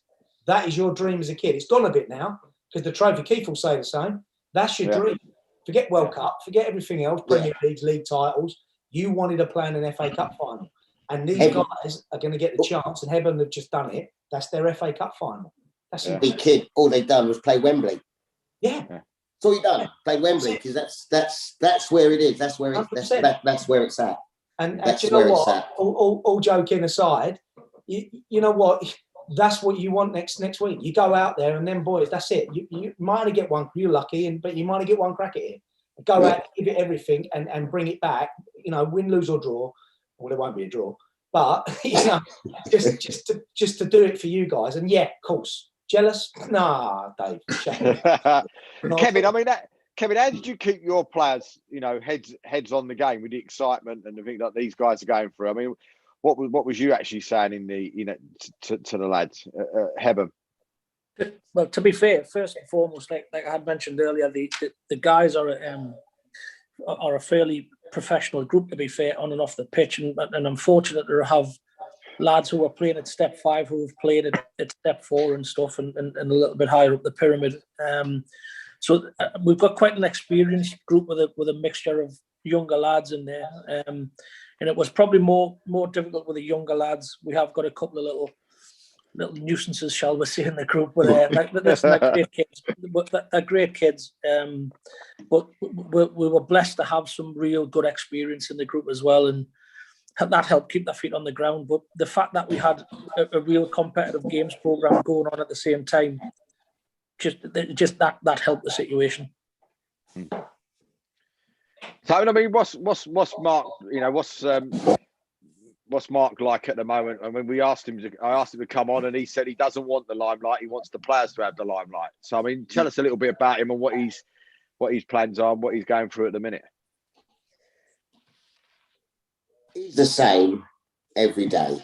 You know, he's so excited. He doesn't show his emotions like me. You know, when we celebrate, I mean, I proper celebrate. I mean, he doesn't show the emotions, but I know how much it means to him.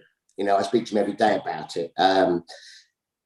Obviously, he's proud of what he's achieved, but he's also proud of these boys because, you know, as I've told you a few times, these boys are special. And he knows he's got special boys. So he's very relaxed. He doesn't give a lot away. You know, he will never, ever say, you know, we're going to do this, we're going to do that. You know, that's just the way he is. And as he said, he put it to me once. I said, you know, getting to that's massive. You know, winning the trophy is massive. You know, he went to me, our final time was getting to Wembley. And it was true what he said. You know, he said that was it. For us, getting to Wembley was the target. You know, that was the dream, getting there. If you win it, it's a bonus. But just getting the team to Wembley, I think he's very proud of that. You know, with a bunch of boys he's got, he's done it before a few times, and he knew. You know, during the season, you know, he tells me, he says, these boys are special. These boys are special. You know, Tim will say the same. Unbelievable bunch of boys. So yeah, Timo is going to be proud for himself, but I think he's going to be more proud for the boys. How's the local community took it? How was the local fan base you've got, and how are they supporting you guys? And when we come back off the coach. Well, the boys would tell you, you know, we turned up at Hornchurch High Street. I don't know what time it was. I probably had about 2 bottles of Jack Daniels at the time by the time I got off that coach. No. So I can't. But the boys would tell you that, you know, as you're going down the high street, and it was very late. I don't know what time it was, but it was late. And to see them standing on the islands of the road and they're like cheering it. And then when we got into the club, into the car park, you know, they had flares. I'm not talking about trousers. I'm talking about flares. He's got them on. I was the only one who had flares on. They're coming back, though. They're coming back. So yeah, they've been brilliant. You know, they really have. But because of COVID, you know, they haven't been able to let us know. But yeah, deep down, I know the area. You know, all around Romford, Hornchurch, or even to Grays. You know, I've had people messaging me today where I live in Grays. Tony, how do I get tickets? How do I get tickets? Although it's not 5 minutes away, it's still local. You know, it's in a 10-mile, 50-mile radius. So yeah, the sport's been brilliant, absolutely brilliant. Yeah, I can echo that myself. Actually, I went into the club Saturday morning, and I think it was about 10 o'clock.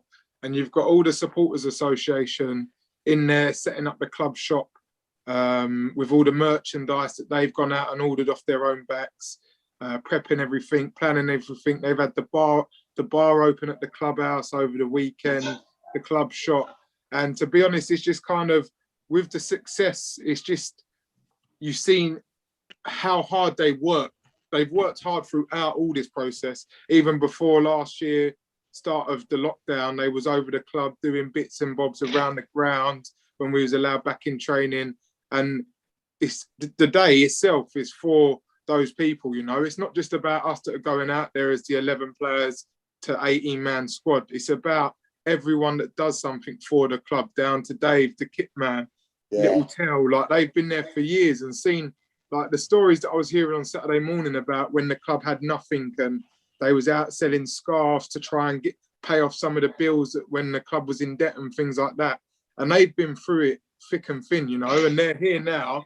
And it's just a blessing that they're allowed to be at Wembley with us, because it's their day as well, you know? Yeah, it's true. It's their day. Definitely. And I saw that they've announced as well that you guys, your fans, will be in the East Stand. I see that's on your Twitter feed today, and that the actual tickets are going to go on sale to supporters, club members only, 4 till 9 on Tuesday, and then on Thursday on general sale between 4 and 9 at the club on Thursday. So, do you think you sell them all? Yeah, Definitely. definitely. Yes, yeah, Spence. No, Tim won't. Tim's got 2 people coming, himself and his dog. I was literally about. I was going to stick my middle finger up at you just now. Now remember, I've got to be professional. I'm going to stay professional. Is the final like Hebham's final? Is that going to be free to air on BT as well? Yeah. I think so, It yeah. is. So I mean, you guys, you're saying you haven't got the actual butterflies yet, but what about family and partners of yourselves? I mean, how are they doing? You know, taking it. Still My getting all mum's the literally- chores indoors. I ain't stopped. I'm no celebrity at home, put it that way. To be fair, I've never seen my mum so excited. She's never been to watch any kind of football game I've been involved in, and she's so excited about it. So Because you ain't played no football. I was gonna say maybe it's because I'm not good enough or what. Hey, he was in the districts, okay? Hey, don't make me bring up my district You know pictures that. again. Hey, Toe, that's my man. That's my I know man. that. Wait, show me medals. Show me district medals. But no, going back to what you just said, it's massive for family. You know, even for the whole 18-man squad, it's a day out, and not a lot of people have been to Wembley, even though it's at the home nation stadium. So it's a great day out for people. So, you know, I'm pretty sure that we will sell every single ticket, like without doubt. I think there'll be people queuing down the street on Tuesday and Thursday to get tickets. There's honestly, I think Hornchurch are gonna bring so many people. Are you expecting that as well, Liam? I mean, are you expecting to see loads of people down? I mean, what's your family like? Are they buzzing for it as well? Yeah, mate. Well, I sold out all my tickets straight away that we was offered at the start. We're quite a big family, and yeah, no, obviously, you know, with my past and the last couple of years with my football, it's a little bit down. Huh? Where have you played before? It doesn't matter, mate. Wow. You worry, I'm on it. No, over here, mate. But yeah, they're just so happy to be able to just come and watch me at such a big ground. The home of football, as they say. But yeah, everyone's coming to support me. Brother's got 9 of his mates going, so he's well up for it. They're all getting on the train and making a meal all day out of it. But yeah, no, it's going to be a good day. I mean, Zach's so young. Does he have to have his mum on the coach with him? Zach gets it. Every angle, Zach gets it. I love it. He deserves it, though. Where is he? Why is that? Why? Because you keep on showing the older players up in training. They're just jealous of you, Zach. They're just jealous. They're just jealous. No, my family's buzzing. No, my little brother's loves football. He plays football and he can't wait for it, man. Like, mum as well, my dad, all of them, like, they're buzzing to come to Wembley. That's fine, Zach. You just said the word. Is it a final here as well? Yeah. Coops has got one as well. More than one. But talking about fines, I want to know if Tony paid all his fines for saying it the amount of times he said it when he was on the last time. He never pays up. He never pays up. I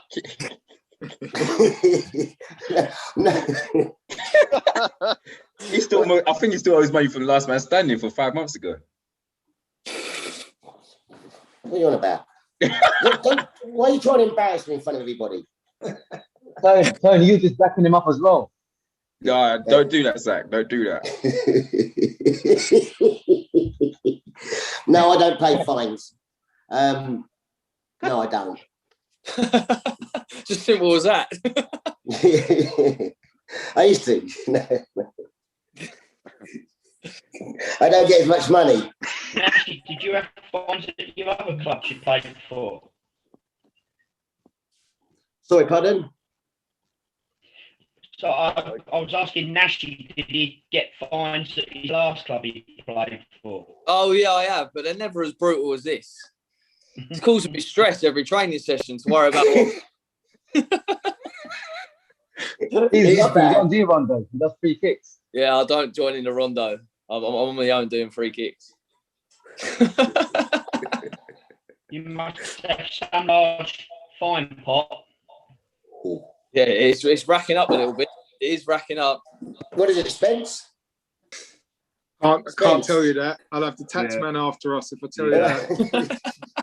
It is big though. I'm not going to lie. It is big. No, but for me, that's like, it's all part of it, you know. It all buys into what we're about. And like Nashi will say, come in, he had a bite up at a few fines and things like that, but he's straight in and amongst it. I think everyone that's come and joined has always had a chew up. I've been getting done for fun recently, but I've set them with Coops. You have to see it through, you know, and that's what it's about. It all adds to the day out that we're going to have inevitably once we get past the famous arch. And yeah, it just sets a tone for the changing room. Tone's involved. He don't let no one slide. It's just brilliant. Tim will grass a few up as well. He's a bit of a grass. But no, for me, that's what kind of has always kept the changing room where it's at. You know, no one's bigger than the group, and I think it's shown throughout this season. Even having a game every month, 2 if you're lucky, you know, and it just buys into the whole project. Stephen, I mean, what was the banter like at? What was the banter actually like at? For Hebham, leading up to the day, was it as good as this? Yeah, but obviously it's great to hear the lads, have a bit banter amongst themselves on here and trying to stitch each other up is always good when you're live. Our guys were pretty much the same. I'm not sure if you've had a lot of media yet, lads, but the week leading up with the media requests were just unreal for the boys that were playing, and one in front of a camera live, the rest of the other 10, 11 stand behind the camera just trying to make them laugh, and all of the great stuff that goes on. But yeah, great banter. I think in the changing room. Obviously we've got our own DJ in the changing room. The tunes were going on through the speaker. It was relaxed, as Kev said. You wouldn't have thought the lads were at Wembley, but they were. And I'm not paying a fine for saying that, by the way, lads. Thanks, transfer. But yeah, it was, they were really relaxed. Like Kev said, there was a good mix of let's say boys that have been there before and some younger lads, but it's part and parcel of the build-up, and afterwards, hopefully you guys get to celebrate it. It was great just having a few beers, having some food in the change rooms, and just taking it all in. I think we were in there for about 90 minutes afterwards, if not a bit longer, but yeah, all good. And it's good to see you guys just relaxed, and if you can be this relaxed on the day, then fair play to you and you'll do well. I mean, with the actual game now, I mean, I used to... Go on, mate, go on. So I was going to say, Zach, are you the tune man for Hornchurch? Say again? Are you the tune man? Are you the one who looks after the music for the lads? I will. No, I wish I was, but no, I think last game was Spence that did it, but they don't like me. They don't like my kind of music, so they're too old. He's too young. Likes the Spice Girls. No one likes the Spice Girls. No.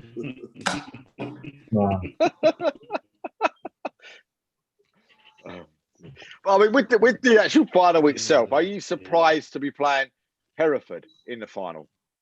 No disrespect to Hereford, but I mean, are you a little surprised that it's not a national side in the likes of somebody like Notts County that you beat in the semi-final, but somebody of that sort of ilk in the thing? And are you surprised that this year there is sort of like 2 step-free sides in the final? I'm not per se. Like when they played against Woking, I had the feeling that they will win against Woking, just because. I mean, I'm quite busy. I'm a busy person when I'm watching games online and things like that. And I've seen the way Hereford can play, so I wasn't really surprised, especially when they beat Woking. So I don't know about everyone else. Yeah, I'd say that it just shows, some of the teams lower down in the divisions are just as strong as the ones above them, and like you said earlier, they've gone and beat teams above them, and they've done the same. So it just shows that if you threw us in the National League, where would we end up? You start to question stuff like that, Mickey, are you surprised to see two-step three sides in the final? No, not at all. Not at all. I watched a lot of National League start of the season because Louis obviously was at Dover until the debacle. And no, not at all. You know what? The one thing this pandemic's done, and prior to it, is that it's split players. So a lot of players that look at National League and think, well, there ain't that much money in the National League, you know what, and the travelling's horrendous. You know what, I can pull out full-time football, I can go play part-time and still earn good money. And that's how you accumulate good sides. And that's what's happened. And that's no different than Hornchurch. You know what, the one thing I've listening to the lads is great. Keith will back me with it, and probably Kevin as well, and Tony. Listen, all great successful sides are based on changing rooms. It's not always about managers. It's not always about playing 4-4-2, 7-8-9, 6-3-1. It's, you know what, it's about them guys getting in there, believing in each other. They spend more time there than they do at home, most of them. So if they can go in there, believe each other, and police their own dressing room, that's the most important thing. Listening to the boys have a pop at Zach and him having a pop back, whatever, that's the most important thing. And that's why they're successful. Because, you know, Tony and Stimo, they won't have to go in there and do that, because the boys will do it themselves. They'll go in at half time and go, you ain't playing well enough, you need to liven up a bit. And the most successful sides have always done that. My ones have, Keith's have, and that's the bit. You go in as manager at the end, and I can see why step 3 is smashing it. I can see that. And I can see Heaven going up to step 4 and flying again. Because, you know what, these players look at what's important to them. Everyone wants to win something in football. How many players you sit in a changing room? There's 16 of them. What you won? Nothing. What you won? Nothing. And you know what? You pack up football at a ripe old age like I did and Keith did and everyone else, and you go, what have you got on the table? What have you actually won? And that's the most important thing in football, because you can add up the 50 quids and the hundreds of whatever you make. But when you put your medals on the table, what can you actually put out there? And that, for me, was always the winning thing. And for me as a manager, I want to bring players in that are hungry to go and do that. And they've got a group there, and so have Heaven, that are doing it. So they can beat step 2, step 1s. Why not? Absolutely, they should. I think that's what's important for me as well, looking at the likes of young Zach, and I was keen for him to get on tonight, is that he hasn't played loads of games for Hornchurch. When he has, he's been effective. But he's now in a change room, and he's, not that we've won anything yet, but he's seeing what success looks like. So for him now going forward in his career, he's going to be able to take that to wherever he goes, you know, and he can use that to elevate himself. And even the likes of Coops and the boys that have gone on to get steps higher and things like that, they'll keep using that now and keep demanding that from the players that they're around. And I think that will only stand them in good stead going forward, you know, and I think it's really important. Yeah, spot on.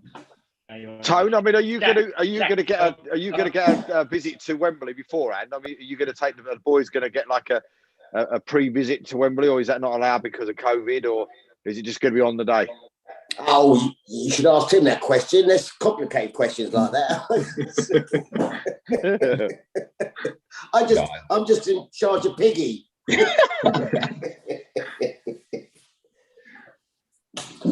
No, I don't think we are. I don't think we are. Yeah, there's not been no mention of it. To be fair, that would have been amazing if it could. I don't know what the situation was with the other guys, whether they had that opportunity.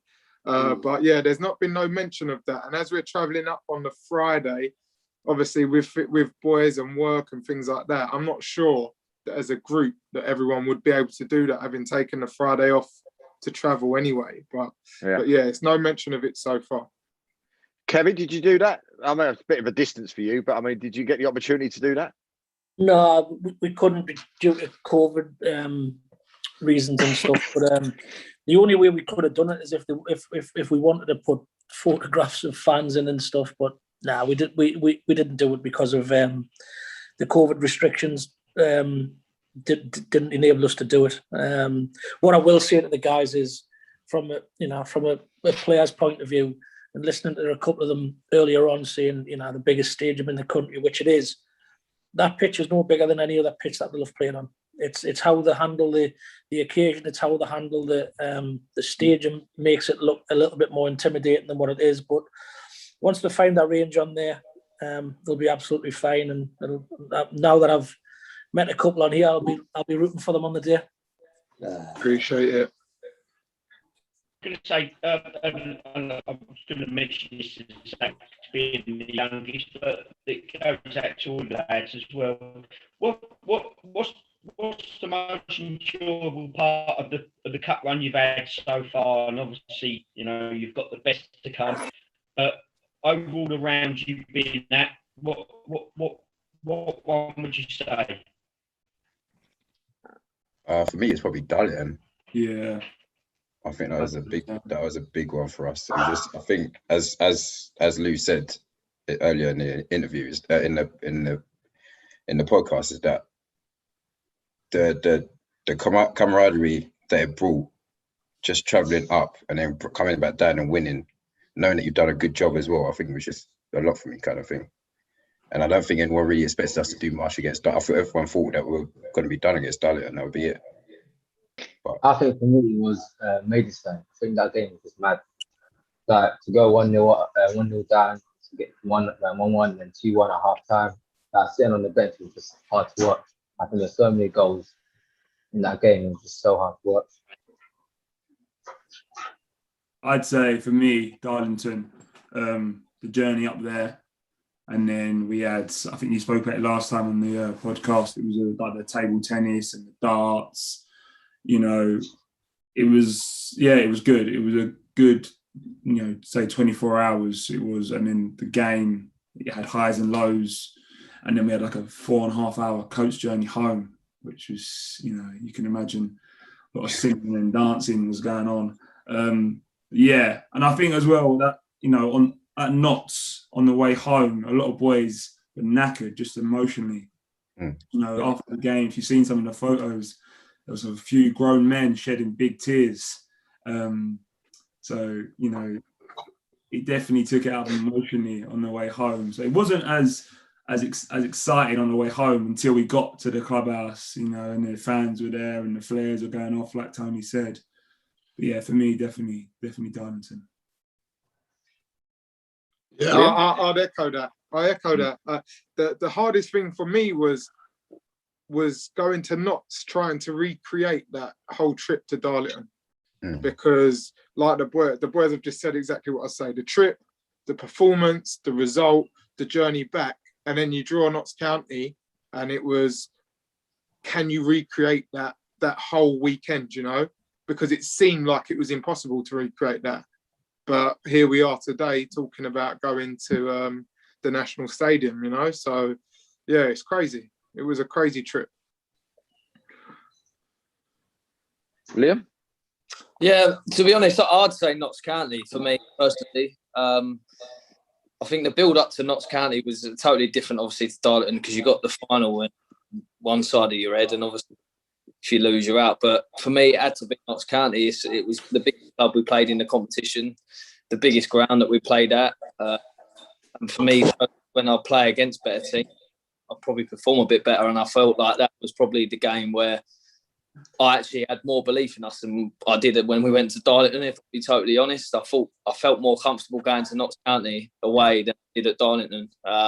Probably because of after the result at Darlington, I think it gave me a realisation of how good this team actually was, personal belief and the spirit we had from that Darlington game. I knew it would take us into the Notts game, especially with obviously the Maidstone result we had. Every time we went behind, we scored, and I just had all belief in that. I didn't think once at all that we were going to lose that game. And I know it's probably hard to say, little Warnchurch against Notts County away, but I actually did believe from the first whistle and the first journey we made up there that we was going to win it, and you know, thankfully we did. Did it help you scoring a late goal? So yeah, it's what goal scorers do, isn't it? There he is. There he is. That's what we needed. And he did it with one ankle as well. So if the Heaven boys don't know, Liam actually scored a 90th minute equaliser in that game against Notts County. Wow. Yeah. He had also scored in the 45th minute as well, so he'd scored 2 minutes. No, but it was what he said at Tunbridge away, which was important. There he is. We'll keep that between us. He's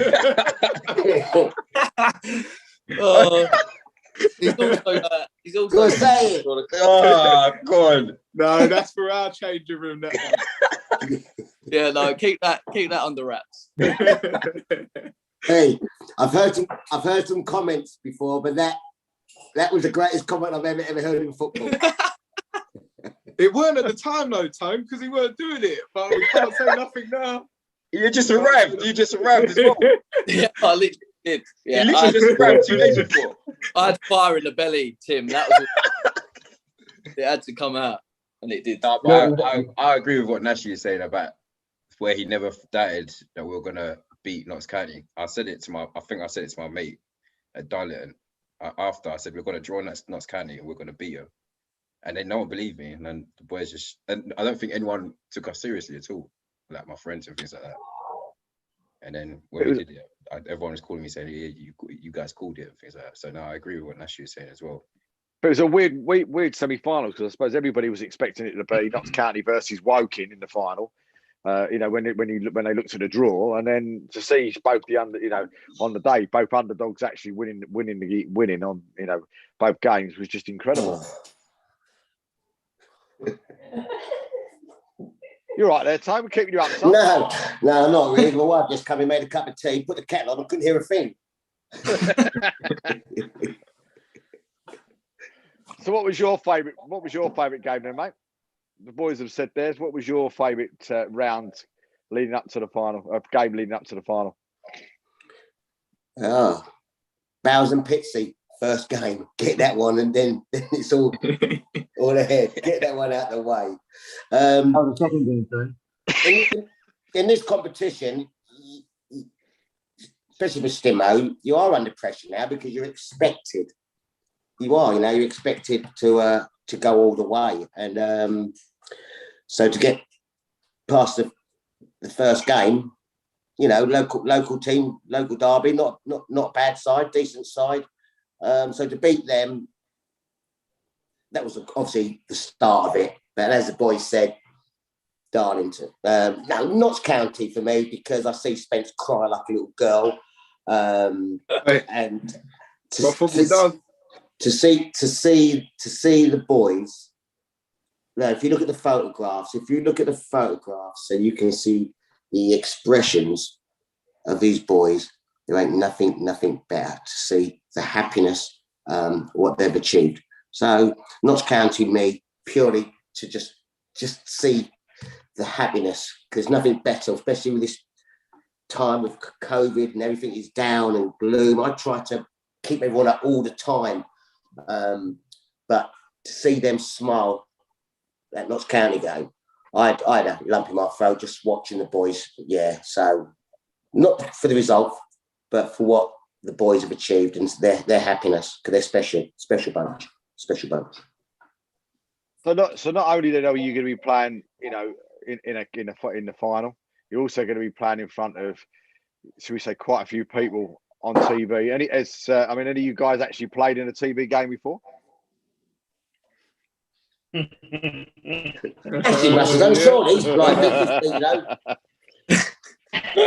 Yeah. No, I have, but you know what? I was a youngster, and I probably took football for granted back then. So for me, it's totally different now. I'm at the other end of the scale, and this is the biggest game I've ever played in. I've been fortunate to win something very early on in my career, and it probably didn't mean what it should have meant to me back then.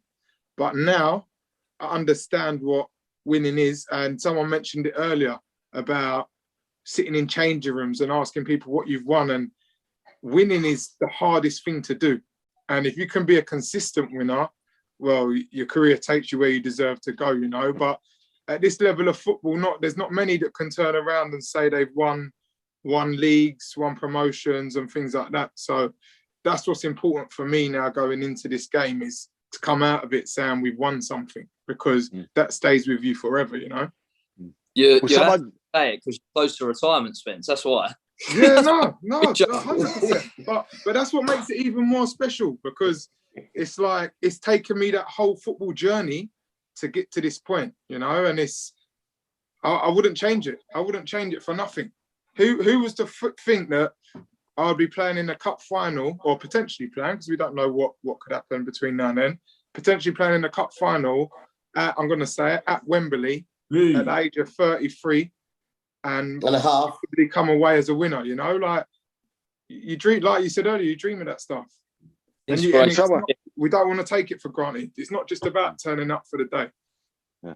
Well, someone's just texted me and the same sort of question as they texted me the last time he was on, Lewis, and they said, "You got Thierry Henry on once. How have you got him on a second time?" I say the same thing. If I could play football like him, I wouldn't be sitting on it. But I mean, with the actual final and the final, after the final's done, is it imperative for you guys to actually keep the squad together to go into next season and try and get promotion into step 2?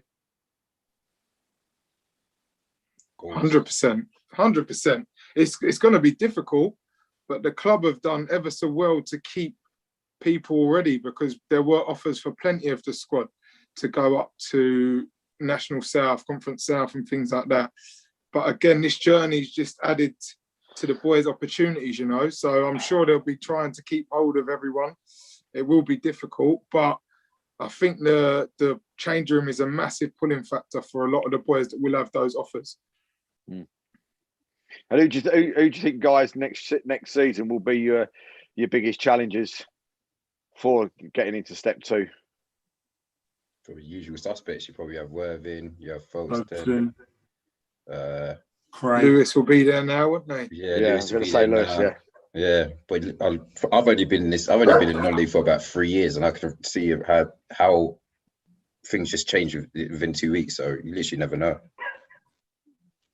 Yeah, but also everyone's going to have seen this little journey that we've been on, and over the past few seasons, people have stepped up their games against us and wanted to beat us because they believe we've had this crazy investment.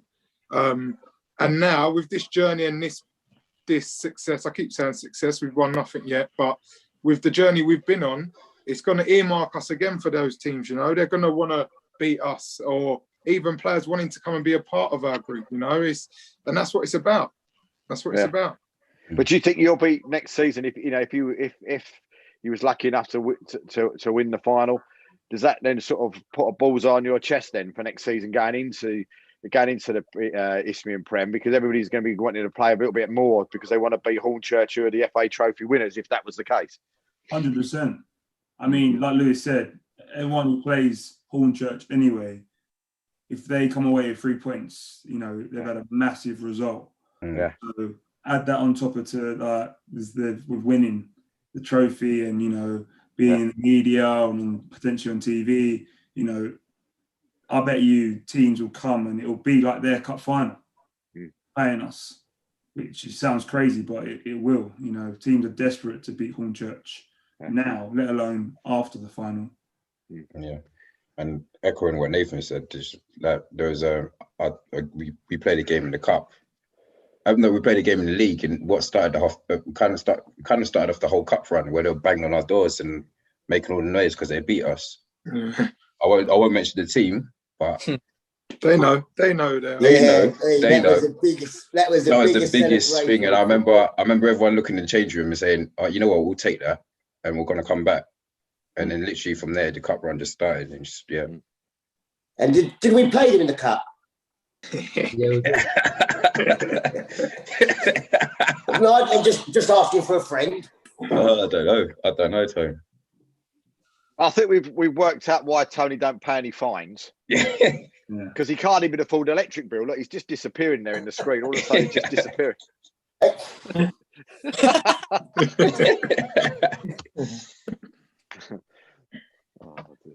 I mean, with Heaven as well, Kevin and Steve. I mean, is it going to be a case that you think you might have, if you get up into, you find out Friday, if you get up into step 4, and do you think you might have that bullseye on your chest as well for winning the bars? Do you think people will be coming out for you for that as well? Steve, do you want to answer that one? Definitely. I think some of what the lads have already said there. I think even knowing that we were in the final of the Vos since September 2020, every game, although we haven't played many since then, it's everybody else's cup final. But we want to play the FA Vos finalists, and we want to put them to the sword, so to speak. We even had it. We won on Monday. We played the quarter final on Saturday against Warrington. Yes, we got beat, but from the media point of view, all that we've seen from the media channels was the Vars finalists. Let's beat the Vars finalists, and so you've always got that target on your chest that if you get to Wembley and if you're fortunate to win it, then everyone wants to do over the champions, so to speak, or the winners. So it is a big weight on your shoulders, but what I've heard here and what we've got in our change room, we've got players and lads that are more than worthy and capable of dealing with that, and you just need to go in with that strong personality and attitude that if you stay together as a group and you can do it, then it can easily be done. But without a doubt, there's going to be a lot of people that have got heaven and no doubt Hornchurch next season top of the list as the teams and clubs that they want to beat. I mean, Mickey, would you use that in your dressing room if you was playing against like the Vars winners or the trophy winners? Would you use that with your boys to say, look, let's go out and beat these? No, I don't think so. Think so. It's a league game. It's different. You'd admire them for what they've achieved, and you'd respect them like you do every other opposition, probably with a little bit more respect. But you wouldn't put targets on it. I think if they beat you previously, then you want to avenge that. It's totally different. But actually putting a target on it, no, I don't think so. You just look at them and they're on the other side and they've done fantastic. I just actually think you owe them that respect to go out there and give them a good game. But you know what? It's football. It's just 90 minutes, get 3 points, draw or lose. That's what it's about. But I've never done that. Never targeted him like that. Dave, okay. I will say that Dave, I'll echo what Mick said. I think you a decent manager will show them so much respect if they win it, and winners you should do that. But the one thing I will say, the lads will have a bonus going into next year that they've got that togetherness. But I will ask Lou, Wembley's not that far from Wingate in a way, isn't it? I don't know. I don't know. Is it not? No. I don't even know who you're talking about. Who was that? What team was that you mentioned? Yeah. I think he's frozen. In the top corner. It was lucky he sounded drunk when he came through. What's wrong with Tony?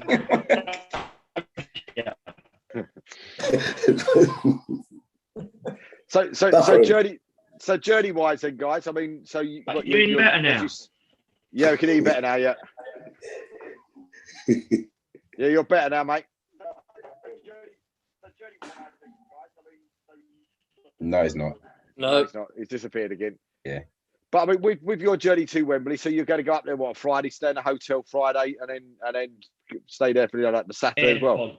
Yeah. Moody one. Saturday, you sell them. Yeah, exactly that. Yeah, no. In regards to what you just said, Dave, we are travelling up the Friday. We'll be coming back the Saturday. Yeah, we're not staying overnight Saturday or anything like that. Yeah, just see what happens. Is it just you going up there, guys, or you got your partners going with you as well, or is it just the lads? Just the boys. No. Boys. Yeah, no, it's just the squad travelling up, and it'll be the directors and chairman and owner that have been on the previous trips. Yeah, and then travelling back together. I've told the wife I'm going for 3 days. So who has to then, if you're going up there on the Friday night, Zach wise, who looks after Zach? No one looks after me. It depends what tracksuit he's wearing. Yeah, you know that. He's got this rascal boohoo man red tracksuit, I believe it is. And he wore it to West Ham the other day, and even the West Ham coaches were giving him stick about it. So, and Notts County game, he was trying to watch Netflix in my bed. I was like, get out of here.